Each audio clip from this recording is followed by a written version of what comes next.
नमस्कार, सुप्रभात। स्वागत आज की इस प्यारी सी सुबह में आप सभी प्यारे प्यारे दर्शकों का। मित्रों, एक बहुत ही सुंदर कहानी से आज शुरुआत कर रहे हैं। एक ईश्वर भक्त था, अटूट आस्था ईश्वर पर। रोज़ ही गांव से शहर जाता था काम के सिलसिले में।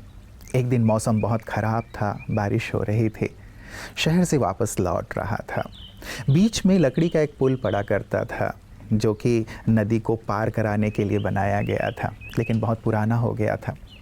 उस दिन उसकी हालत बहुत ही ख़राब थी, टूटने की स्थिति में वो पुल था।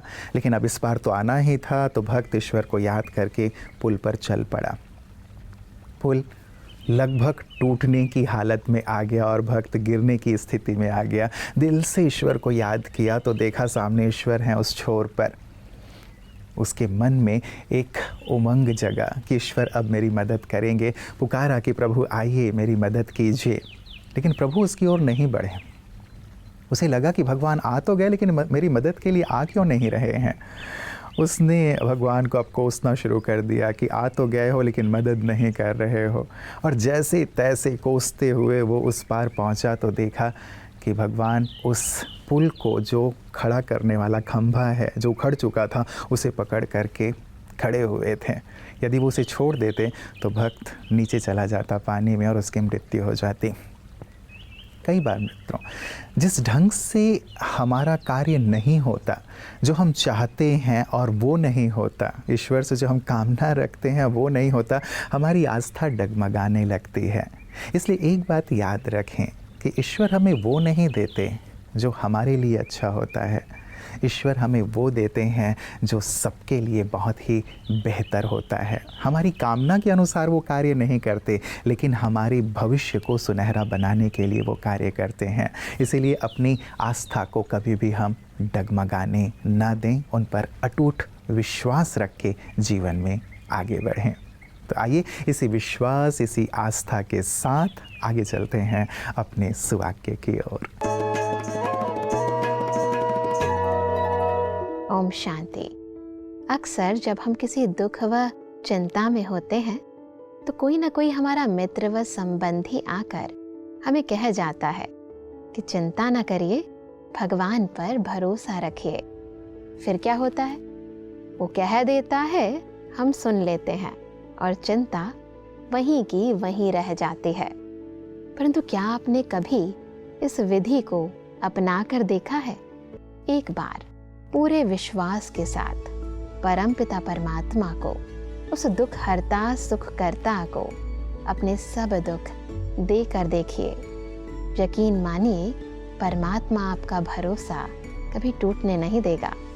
ओम शांति। मित्रों, कहते हैं कि यदि ईश्वर पर सच्ची आस्था है तो कैसी भी मुसीबत हो उसमें से निकलने का रास्ता मिल ही जाता है, क्योंकि आस्था हमारे अंदर एक शक्ति का संचार करता है जो हमें टूटने नहीं देता, बिखरने नहीं देता। इसीलिए हमारे पूर्वज, हमारे महापुरुष हमेशा से ही हमें आस्थावान बने रहने की सीख देते रहे हैं। और ईश्वर तो हमारे वो माता पिता हैं जो हमेशा ही मुसीबत से बाहर निकलने में हमारी मदद करने के लिए तैयार रहते हैं। और उनके ऊपर हमारी जो ये आस्था है, ये हमारे अंदर एक रोशनी जगाती है। आस्था की रोशनी, विश्वास की रोशनी, जो हमें उस अंधकार से बाहर निकलने में मदद करती है। तो कैसी भी बीमारी हो, कैसी भी तकलीफ़ हो, अपनी हो या अपनों की हो, हमें अपने आस्था को बनाए रखना है ताकि हम सहजता से वहाँ से बाहर आ सकें। आइए चलते हैं इसी आस्था भरी सुंदर बात के साथ अपने अगले सेगमेंट, आपकी सेहत आपके हाथ की ओर। ओम शांति। आज के एपिसोड में हम देखेंगे हर व्यक्ति, चाहे भाई है, चाहे बहनें हैं, चाहे बच्चा है, हर एक के अंदर क्राइंग एक नॉर्मल इमोशन भी है, एक फैक्टर भी है। हर व्यक्ति की सेंसिटिविटी अलग अलग रहती है और उस सेंसिटिविटी के आधार पर वो आंसू उसके आते हैं। अब कई लोग जल्दी रो पड़ते हैं, कई लोगों को टाइम लेता है। खुशी में भी आंसू आते हैं और दुख में भी आंसू आते हैं। अब इसको साइकोलॉजिकल फैक्टर देखें तो एक तो रहता है डर, फियर, कि कहीं ना कहीं एक डर बना रहता है, अननोन डर बना रहता है। दूसरा रहता है कहीं ना कहीं कुछ मैंने किया है और वो उसको प्रोवोक करता रहता है और उसके कारण उनमें जल्दी आ जाते हैं। अब आंसू प्रोटेक्ट भी करता है, वो बॉडी के कई सिस्टम को प्रोटेक्ट करता है, एटलीस्ट वो एक्सप्रेस कर रहा है, दबा नहीं रहा है। तो वो एक्सप्रेशन के कारण उसका हीलिंग और उसकी इम्यूनिटी बनी रहती है। अब इसको हम कैसे मैनेज करें? तो एक तो जो भी लाइफ के डर हैं, घबराहट है, उसको ठीक करें, अपने में समर्थ संकल्प पैदा करें और हमेशा ऐसा सोचें कि परमात्मा मेरे साथ है, कंपेनियनशिप को रखें। दूसरा है, जितना हम मेडिटेशन करते हैं तो हमारे अंदर जो एनर्जी आती है, जो हमारे में शक्ति आती है, उससे भी हम इसको मैनेज कर लेते हैं। तीसरा है, हम खुशी को उसको बढ़ाएं। जितना हमारे में खुशी आएगी, साक्षीपन आएगा, वो हमें घटनाओं को लेने में, एक्सेप्ट करने में हेल्प करता है। डिटैच ऑब्जर्वर की तरह हम सब गेम को देखते हैं, तो घटनाओं का असर जो हमारे ऊपर होता है वो कम होता जाता है।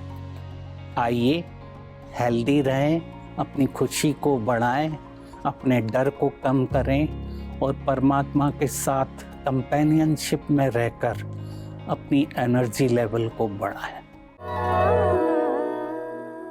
मित्रों, एक बार एक नाविक अपनी नैया लेकर के नदी में उतरा। नदी बहुत बड़ी थी, प्रवाह बहुत तेज हो गया, बारिश का मौसम था। अब उसकी नाव डगमगाने लगी। उसे ऐसा लगा कि कहीं नाव डूब ना जाए। उसने गणेश जी को याद करना शुरू किया कि गणेश जी मेरी मदद कीजिए, मदद कीजिए। गणेश जी उधर से चले, लेकिन अब देखा कि बहुत ज़्यादा नाव डगमगा रही है, गणेश जी अभी पहुँचे नहीं हैं। तो उन्होंने गणेश जी को छोड़ के श्री राम जी को याद करना शुरू कर दिया। श्री राम जी वहाँ से चले मदद करने के लिए। इसकी धैर्यता तो थी नहीं, उसने सोचा कि पता नहीं राम जी आएंगे नहीं आएंगे, नाव बहुत तेज़ी से डगमगा रही है। उसने हनुमान को याद करना शुरू कर दिया कि हनुमान जी आप आइए। अब इस तरह से वो अपनी आस्था को पूरी तरह से एक पर केंद्रित ना करके उसे परिवर्तित करता चला जा रहा था। फाइनली उसकी नाव डूब ही गई।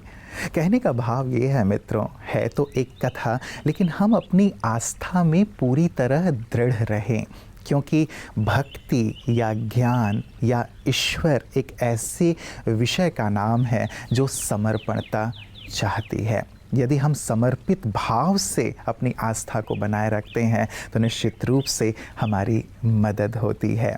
और ऐसे ही अपने आप को अपने लक्ष्य के प्रति, ईश्वर के प्रति, आध्यात्म के प्रति समर्पित करके चलते हैं हमारे विशिष्ट जन भी, और तभी वो सफलता का स्वाद भी चखते हैं।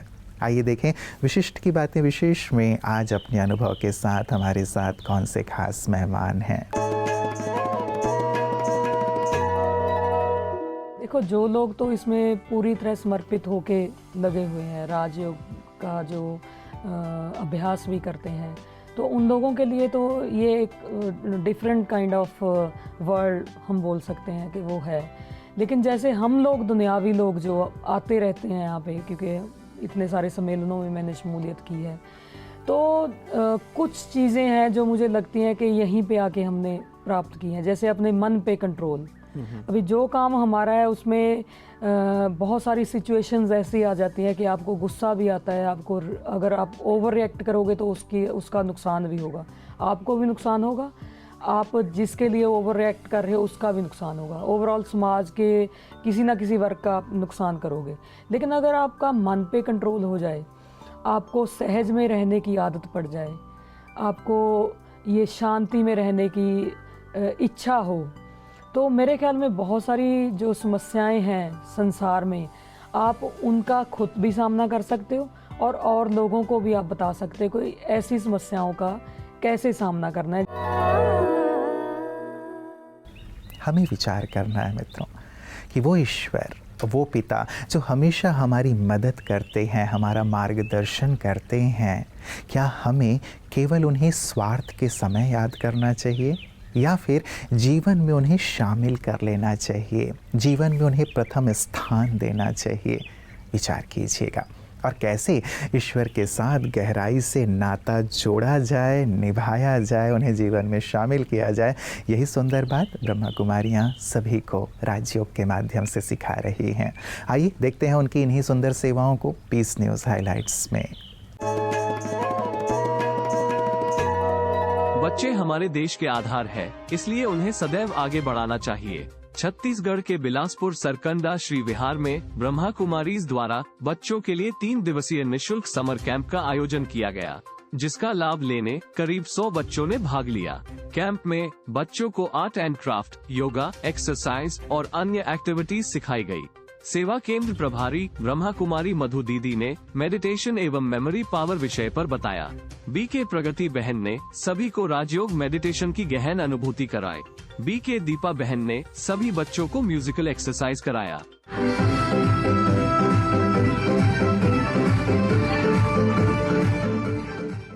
कार्यक्रम के अंतिम दिन बच्चों के माता पिता को भी शामिल किया गया, जिसमें बढ़ चढ़कर अभिभावकों ने हिस्सा लिया। संस्था का परिचय ब्रह्मा कुमारी उषा बहन द्वारा दिया गया। बीके वंदना बहन ने परमात्मा का यथार्थ परिचय दिया। बीके लक्ष्मी बहन और बीके अंशु बहन ने अपनी प्रेरणादायक बोल से सभी बच्चों का उमंग उत्साह बढ़ाया। बीके शुभी बहन ने सभी बच्चों को एरोबिक्स कराया। सुंदर नृत्य प्रस्तुति से कार्यक्रम की शोभा बढ़ाई गई।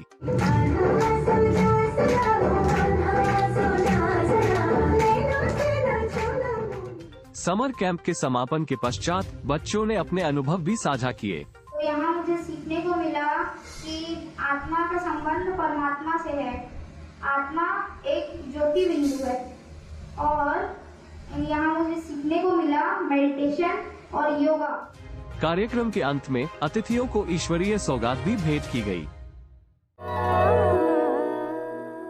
मित्रों, 2 साधकों ने तय किया कि हम तप करेंगे जब तक ईश्वर के दर्शन नहीं हो जाते।